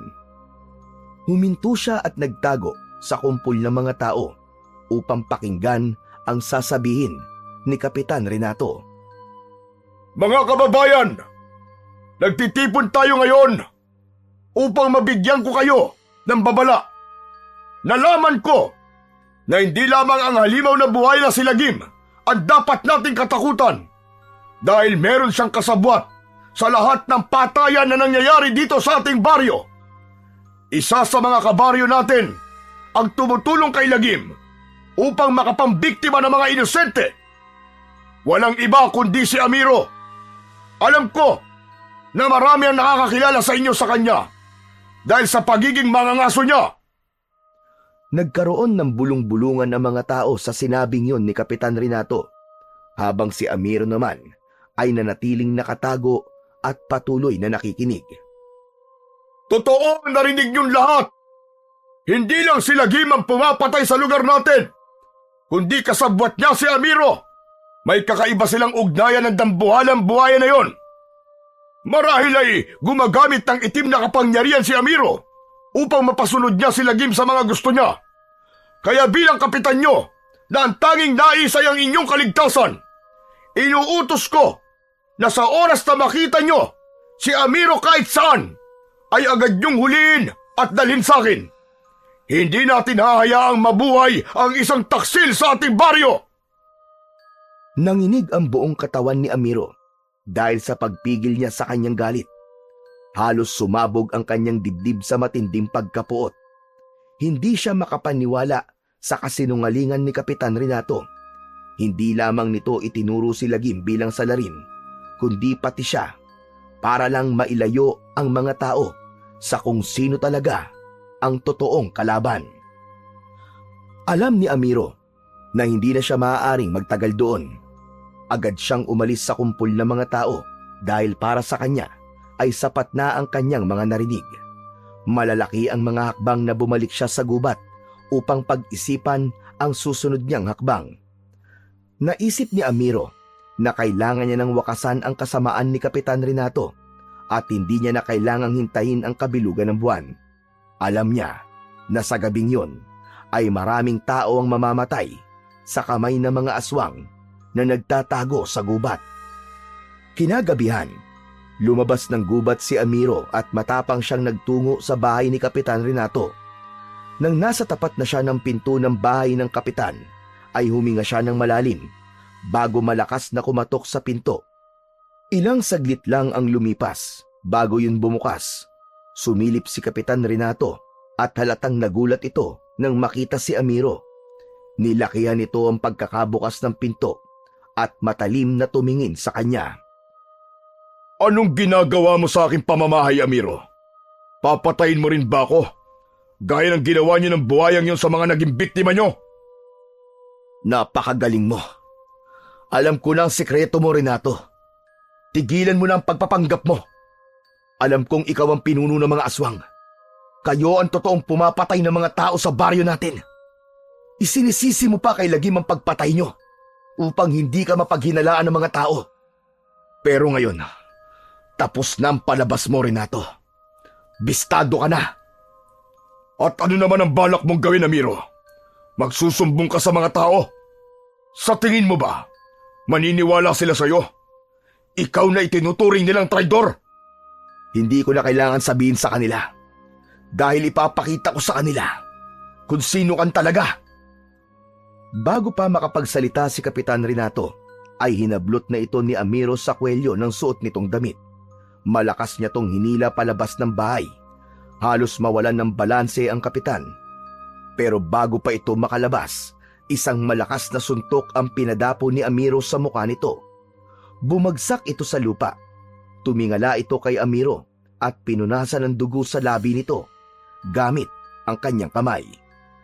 Tumayo ng dahan-dahan si Kapitan Renato habang may nakakatakot na ngisi sa kanyang muka. Agad itong nag-anyong aswang at sa isang iglap ay inatake nito si Amiro. Tumayo ito, dahan-dahan at unti-unting nagbago ang anyo. Lumaki ang katawan nito, humaba ang mga kuko at ngipin, at ang mga mata nito ay tila nagbabaga. Mabilis na umatras si Amiro at malakas niya tong sinipa, pero sinalaglang yun ni Kapitan Renato gamit ang mga braso nito. Muling sumugod si Kapitan Renato at sinubukang sakmalin ang leeg ni Amiro. Agad siyang yumuko at siniko niya ang tagiliran ng aswang. Napangiwi naman si Kapitan Renato nang dahil sa sakit. Mabilis na lumayo si Kapitan Renato kay Amiro at malakas na humalakhak.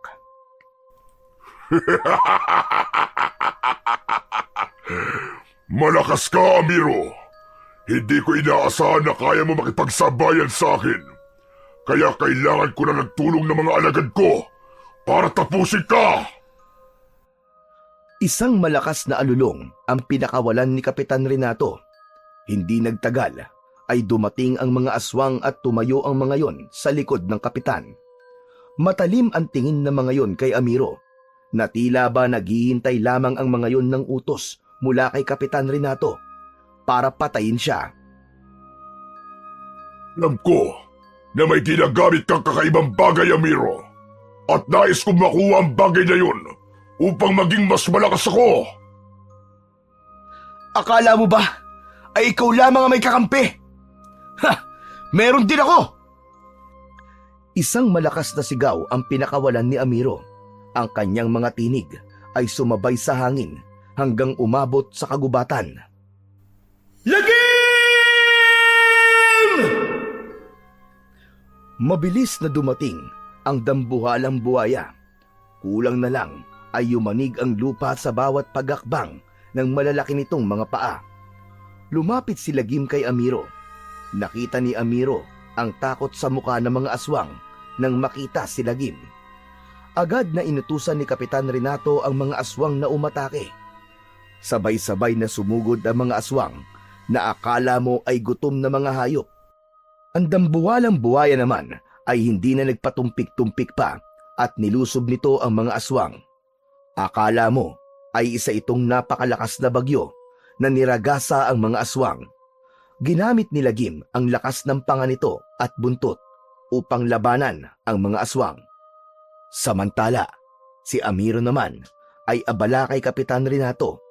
Mas lalo pa niyang naramdaman ang lakas at kapangyarihan ng mutya ng pangil ng buhaya. Hindi siya tinatablan ng mga kalmot at kagat ni Kapitan Renato dahil ang balat niya ay kasing tigas ng balat ng isang buhaya. Hanggang mula sa kung saan ay narinig ni Amiro ang pagtawag ni Lolo Waldo. Nang makita niya ang matanda, ay hawak nito ang kanyang pana at palaso. Inihagis nito yon sa kanya at mabilis siyang tumakbo upang saluin ang mga yon. Nang mapunta sa kamay ni Amiro ang dalawang bagay na yon, ay nasiguro na niya ang kanyang pagkapanalo. Agad na itinutok ni Amiro ang pana kay Kapitan Renato na akmang sasalakay sa kanya. Ngunit natigilan ito nang makita ang kanyang hawak. Tapos na ang kasinungalingan mo at ang panlilinlang mo, Renato! Pinakawalan ni Amiro ang unang palaso. Tumama yon sa dibdib ni Kapitan Renato, habang ang sumunod na palaso ay tumama sa kaliwa nitong balikat. Hanggang sa naging sunod-sunod na ang pagpapakawala ni Amiro ng palaso mula sa pana. Ang lahat ng yon ay bumaon sa iba't ibang parte ng katawan ni Kapitan Renato.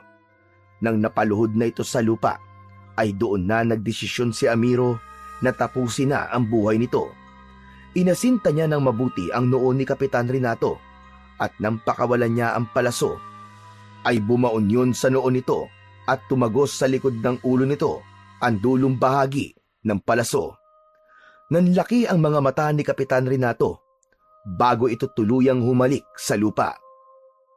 Nilapitan ni Amiro ang katawan ni Kapitan Renato at siniguro niyang patay na ito. Nang tumingin siya sa kanyang paligid, ay nakita niya na wala nang natitirang aswang na naroon dahil lahat ay pinaslang na ni Lagim. Kakaibang ginhawa ang naramdaman ni Amiro dahil sa wakas ay nagtagumpay sila ni Lagim sa laban na yon. Maya-maya pa ay lumapit si Lagim kay Amiro at marahas namang hinaplos ni Amiro ang nguso ng buhaya. Magaling, kaibigan Lagim. Nagtagumpay tayo. Wala na ang mga aswang. Payapa na ang baryo namin. Maraming salamat sa tulong mo. Ang mga tao sa baryo ay nagsimulang lumabas mula sa kanilang mga bahay. Samot-sari ang reaksyon ng mga yon. May takot, may naguguluhan, at meron ding masaya. Hindi na nagdalawang isip na magsalita ni Amiro dahil alam niyang yun na ang kanyang pagkakataon upang linisin ang pangalan ni Lagim. Mga kababaryo! Makinig kayo sa aking lahat! Siguro naman ay nasaksihan nyo na ngayon kung sino talaga ang totoong kalaban. Walang iba kundi si Kapitan Renato. Siya ang pinuno ng mga aswang. Sila ang mga pumapatay ng mga tao dito sa baryo natin at hindi si Lagim. Isinisilang ni Kapitan Renato kay Lagim ang patayan upang pagtakpan ang kawalang-yaang ginagawa niya sa ating lahat. Si Lagim, hindi niyo siya dapat katakutan. Kakampi natin siya at kahit kailan, hindi siya pumatay ng tao. Habang ang mga tao ay unti-unting nauunawaan ang mga sinabi ni Amiro, ay mabilis na lumapit sa kanya si Miguel at niyakap siya nito ng mahigpit. Kuya, sobrang ipinagmamalaki kita. Ang galing mo makipaglaban. Salamat, Miguel. Pero tapos na ang lahat at makababalik na tayo sa normal nating buhay. Matapos ang pagyakap na yon, ay ipinakilala ni Amiro si Miguel kay Lagim. Ang mga tao ay isa-isang lumapit kina Amiro at Lagim upang makapagpasalamat. Napakasaya ng puso ni Amiro ng mga sandaling yon dahil sa wakas ay tuluyan ng naalis ang takot ng mga tao kay Lagim. Matapos ang lahat ng nangyari, ay unti-unti nang bumangon ang baryo ni Amiro mula sa madugong trahedya na yon. Ang takot na matagal nang sumakal sa mga tao ay unti-unting naglaho. Si Lagim, na dating itinuturing na isang dambuhalang halimaw na pumapatay ng mga tao, ay naging bahagi na ng kanilang komunidad. Kung minsan, kapag dumadalaw si Lagim sa baryo, ay nakikipaglaro pa ang ilang mga bata rito. Samantala, si Amiro naman ay patuloy na pinangangalagaan ng mutya ng pangil ni Lagim. Naniniwala siya na ang bagay na yon ay nagsisilbing simbolo ng hindi inaasahang pagkakaibigan na nabuo sa pagitan ng isang tao at ng isang buhaya.